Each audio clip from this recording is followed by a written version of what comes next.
Pembinaan lapangan kapal terbang landasan pendek di Sepau. Apa respon masyarakat setempat?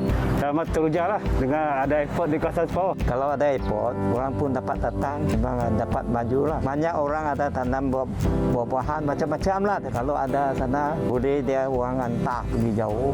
Sangat bagus untuk kemajuan di kawasan itu dan satu usaha kerajaan untuk memajukan rakyat di Sepau itu. So kami rasa betul lah dengan kerjaan yang ada sekarang lah. Dengan pembangunan yang walaupun masih cepat tapi ada pembangunan. Kami sih menyangka benda itu terjadi. Ya bagus. Mana ada sangka kita tu tempat tu. Tak sangka, tapi ini nyata dibina di P204 Betong.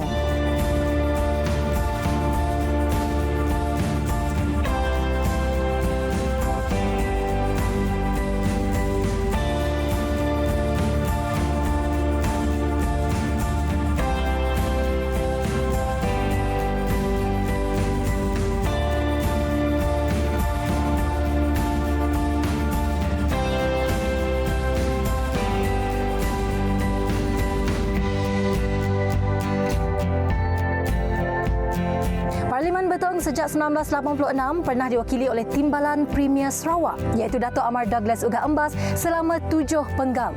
Namun pada 2018 pentadbirannya diambil alih oleh calon baru yang ditampilkan pada PRU 14 iaitu Datuk Robert Lawson Chuat, anak watan Betong dari Ulu Paku. Walaupun calon muka baru pada PRU 14 yang lepas, namun bapa kepada 5 anak ini berjaya menewaskan kedua-dua pencabar iaitu Abang Ahmad Abang Suni, calon bebas, dan Noel Changai Baking, calon Pakatan Harapan dalam pertembungan 3 penjuru dan berjaya memperoleh majoriti kemenangan sebanyak 8,116 undi.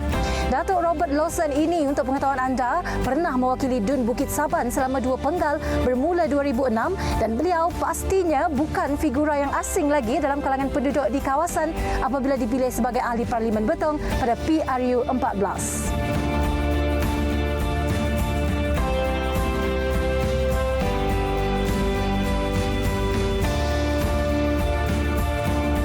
Pelancongan pertanian, 2 kegiatan ekonomi penting di Parlimen Betong.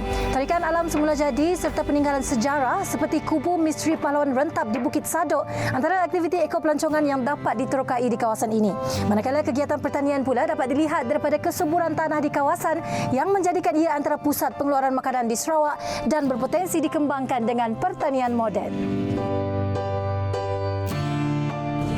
Oleh itu, hadiah besar bagi penduduk di kawasan ini kelak ialah pembinaan lapangan terbang landasan pendek Stallport di Bebuling Sepau bagi menampung pengangkutan segera hasil pertanian hingga ke pasaran luar. Ia merupakan satu daripada 2 Stallport yang akan dibina di negeri ini. Pembinaan Stallport ini akan bawa impak besar kepada bukan sahaja ekonomi penduduk di Sepau, malah seluruh Parlimen Betong yang dikenal pasti sebagai kawasan bakul makanan di Sarawak. Sementara di keluasan 250 hektar kawasan Bebuling ini kelak akan dibangunkan taman pertanian atau agropark yang akan diterajui dengan penanaman pintar. Sama juga objektifnya, jalan ini dibina untuk meningkatkan aktiviti pertanian penduduk terutamanya di 5 rumah panjang di kawasan ini. Pembinaannya merangkumi 2 jalan, satunya menghubungkan Ijuk dan Teguyuk di Rumah Muman, satu lagi menghubungkan Lempaung, Batu Pesok, Rantau Layang dan Rumah Jambu dengan keseluruhan jaraknya kira-kira 9 km. Dan kawasan yang saya berada kini ialah Rumah Panjang Muman di mana rata-rata penduduk di sini menjalankan aktiviti pertanian antaranya penanaman lada dan getah. Lengkapnya kemudahan jalan sebegini nanti, maka menjadi mudahlah urusan penduduk menjalankan aktiviti pertanian untuk meningkatkan taraf hidup mereka.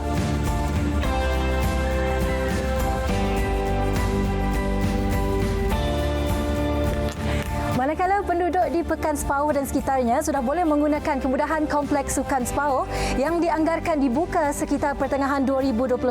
Kompleks sukan bernilai 14 juta ringgit ini terdiri daripada stadium tertutup, ada dewan serbaguna lengkap dengan penghawa dingin, 4 gelanggang badminton serta sebuah pentas. Manakala di stadium terbuka pula terdapat pentas utama, padang bola sepak, trek sintetik untuk acara larian dan banyak lagi kemudahan untuk kegunaan orang ramai.